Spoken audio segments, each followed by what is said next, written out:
So ito yung pinabuild nilang Aerox sa atin. So ang setup niya is pang daily tapos bomb rank seat na pyesa. Naghahabulan yung dalawang kotse na to. Tingnan mo yung side mirror nyo.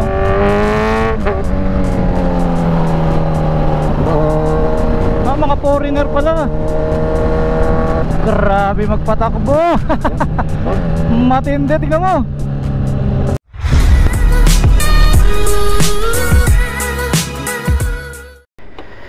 Dalhin natin tong magic bag natin. Nagdala na rin ako ng extra t-shirt and towel. Naka back protection ako, so talagang malakas yung pawis natin sa likod. Dahan na ako sandali sa shop. Medyo hinihingal ako ngayon kasi nag-stretching muna ako bago nagmotor eh. Halos buong katawan kasi nagagamit kapag nagmumotor eh.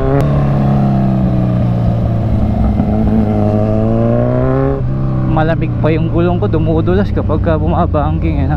So hindi lang motor ang wina-warm up, dapat pati yung tao. Meron tayong tinatawag na radio taiso yata yun. Hindi ko sure kung paano i-pronounce. Yun yung stretching na ginagawa sa mga Japanese factory bago sila mag-start ng work. Kasi nagtrabaho din ako sa Yokohama ng isang linggo eh. Tapos tutugtog, sasabayan mo yung beat. Kasi diba pag nag-stretching may countdown yan. Basta parang piano yung tugtog. So effective naman siya, buhay yung dugo mo, banat yung ugat mo.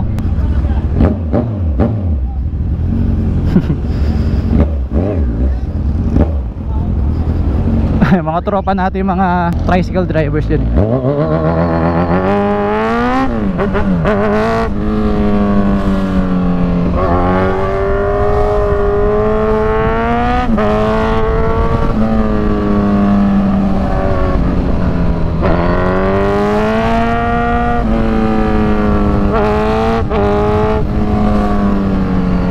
Dadaan muna ako sa shop dahil merong nagpabuild ng Aerox sa atin na pang daily. So ito na yung last pyesa na ilalagay sa motor para tumakbo na ng talay-talay. Pariwan ko dito yung pyesa kailangan dun sa Aerox. Para adwayang set ni Nita, may itong kako yan eh. Kaya apat siya tornilyo, apat ang pong adwaya hose. So ito yung pinabuild nilang Aerox sa atin. So ang setup niya is pang daily tapos bomb rank seat na pyesa. Magic lowered namin siya sa harap, drop 2 inches, malaking disc, then Stelema brake caliper. Pina-extend na natin sa handlet, ayan o. Kaya malayo na siya kasi malaki yung disc. Ito yung braided hose natin. And then tambucho na bomb rank seat, orig na all-in suspension, Hypertech swing arm, BRD, Samco hose, plus 2 engine support. Ayan, mga bomb rank seat na parts. Brake lever, RCS, Corsa Corta, and Koken, lahat to original. Kasi pang daily, so dapat orig para safe ba. Tsaka maganda yung motor, kaya kailangan quality yung mga piyesang ilalagay. Then pagdating dito sa panggilid, wala pa kaming pinalitan, so stock pa siya lahat. So wala naman kaming balak tanggalin yung air filter box, ganon. Kasi syempre, para mas safe yung engine. Right? Par, thank you. Sige.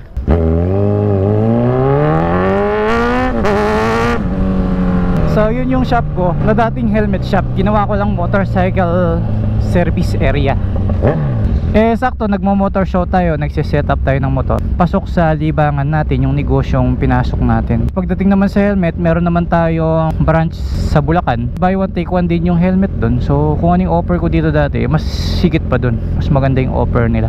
Bagong asfalto yung kalsada namin dito, kaya wala pang guhit. Nga pala, papasok nga pala tayo ng Balite, nakalimutan ko. Pagka nagra-ride na yan, dami mong pwedeng makalimutan eh. Salamat nga pala sa mga nag-comment sa akin sa last vlog at nagtanong ako doon kung kanino pwedeng ipagawa yung ating front suspension sa ating Z1000, at kinoment naman nila, madaming nag-comment na AB Moto. So si AB Moto nga pala, kung di nyo na itatanong, in-invite ako niyan dati nung nagkaroon sila ng seminar kung paano mag-tune ng suspension. Kaya lang hindi ako nakapunta kasi nagkasabay-sabay yung mga lakad. Tama-tama, mukhang kilala naman nila tayo. So pagdating natin doon, tiyak na iaalaw tayong i-video kung paano nila ayusin yung suspension. At para sa mga kagaya ko na nakakaranas ng ganyang issue sa suspension, is matulungan natin sila. Pwedeng DIY, malay nyo, diba?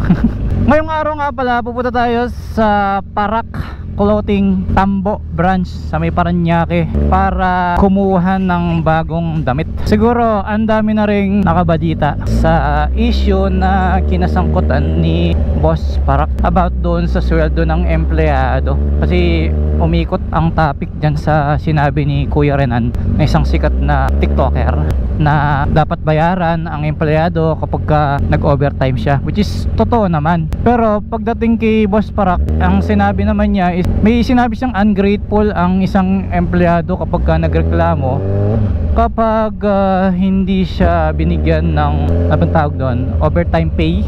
Yung perspektibo ni Kuya Renan kasi as an employee, yung perspective naman kasi ni Boss Parak as may-ari ng kumpanya. So kaya magkaiba sila ng ano, di ba? Point of view ganon. Ako kasi dati nagtrabaho sa fast food chain. So meron tayong tinatawag na charity. Ano ibig sabihin ng charity? Yun yung oras ng pagtatrabaho mo sa fast food na hindi na covered dun sa binabayaran sa'yo. Kung halimbawa ang duty mo is hanggang 11 PM, pero aabutin ka ng 12 AM dahil kailangan mo linisin ang iyong stasyon bago umuwi. Ano ba yung stasyon? Kung halimbawa Joyman ka, yun ang station mo, Joyman. Kaya kung mapapasin ninyo, bago sumapit ang 11 PM na oras ng pagtapos ng duty, naglilinis na sila. Pansin ninyo kapag kumain kayo sa mga fast food chain, kahit may kumakain pa, sasara na nila yung kalahati ng dining area para linisin na. Ikaw naman as a student is pagtsatsagaan mo yun dahil yun lang yung ano mo diba? Source of income mo ako nag-working student ako, kaya matindi yung pangangailangan ko nun para sa pag-aaral ko. Yung mga bagay na yun, tsinagaan natin kasi yun lang wala tayong choice. Kaya nga umiiral yung diskarte na bago mag 11 PM maglinis ka na. Kung tatlo yung prior mo, i-off mo na yung dalawa, tapos isa na lang yung gamitin mo. Total magko-closing na, hindi naman siguro ganun kadami yung mga kakain pa. Kaya kung mapapansin ninyo, kapag madaling araw na kayo umorder sa mga fast food, ang manok ay laging sasabihin na okay lang po ba 20 minutes? Kasi saktuhan na lang yung niluluto nilang manok, hindi na sila pwede magpasobra. At ito pa ang malala, kapag may sobrang kahit anumang product sa kitchen, ikakaltas yun sa mga empleyado. Yun ang malungkot doon. Yung kahit na ayaw mo naman talagang kumain ng manok, mag-uuwi ka ng manok. Naghahabulan yung dalawang kotse na to. Tingnan mo yung side mirror nyo.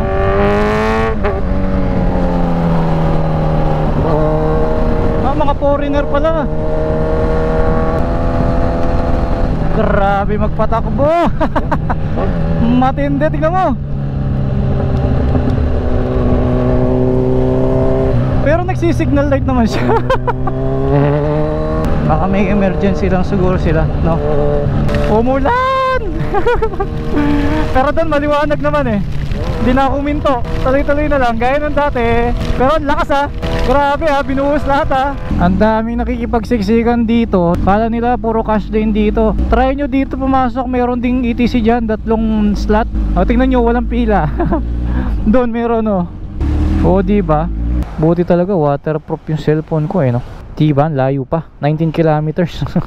Ang dulas ng kalsado. Nararamdaman ko sa sapatos ko. Kaya pagka ganyan, dapat 60 lang talaga yung takbo mo, no? Akala ko may nanguhuli Sana magkaroon ng water repellent man lang yung Sphinx gloves no? Kasi talagang, inaabsorb niya yung tubig. Hindi naman pwedeng hindi ka mag-gloves. Si Google Map is pinapadaan niya ako ng Manila Bay. Ang laking aso, nakawala. Sa looban niya ako pinadaan no? Kung walang Google Map, paano mo dadaanan to? Residential pala siya maraming apartments. Tapos legal mag-park sa tabi ng kalsada no?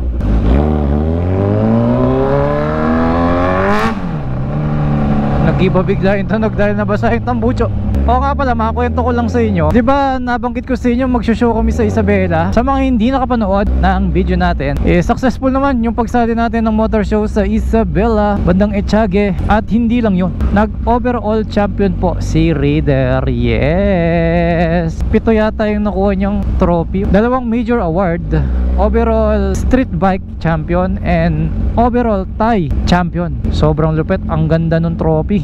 Bakal. Naging dikdikan ang laban dahil napasali tayo sa top 4 na madidiin. Sabi nila nasa 30 daw yung sumaling naka-radar at may dumayo pa from Bulacan. Ang judge pa naman is si Boyong at si Mr. Segunyal. Nako, magagaling at batingang judge na yung mga yan. Proper sila. At sila rin yung nagja-judge sa NGO. Kaya talagang yung kaba ko is sobrang tindi. Yung motor natin is na-tune sa bomb rankset pipe. Eh, ang ginamit kong pipe kasi is KOU.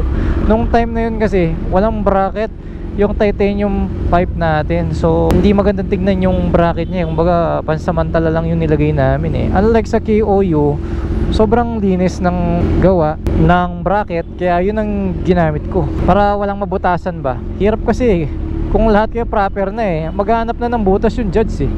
Yun, buti dito. Tuyo.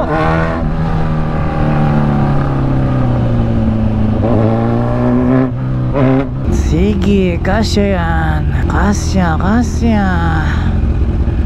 Huwag lang makakatama ng side mirrors.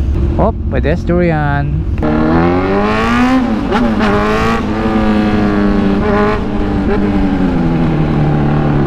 Nagwawala si C1. Amoy kape dito ah. Ay, malapit na, grabe.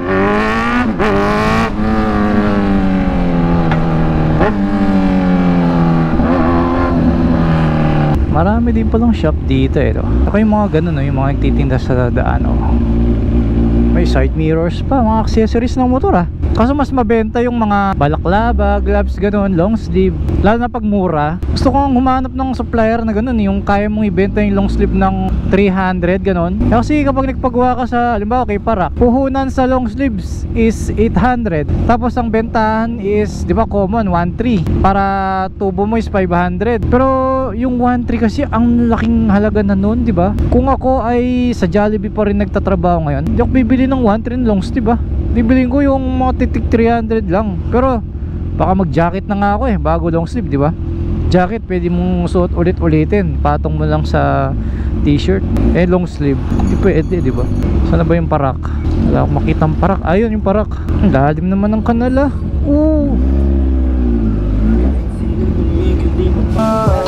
Hello. Pupunta si Parak, di ba? Punta na po, sir. Okay. Ay, ang lamig. Nandito na si Boss P. Boss P, ano yung mga epektos natin dyan? Hamsahan. Ano yun? Ano yung anti-evil? Eh, parang nag-a-attract siya. Parang dinidisregard. Nag-a-attract ng evil? Ganito magtipid ng gas.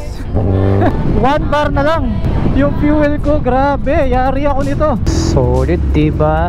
Motor na yun, natatraffic pa. Ano pangalan ng motor ko?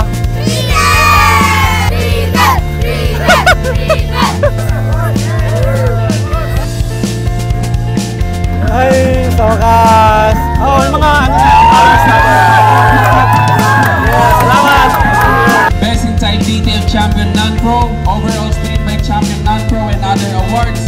And for our overall tie Champion Non-Pro is entry number 1717.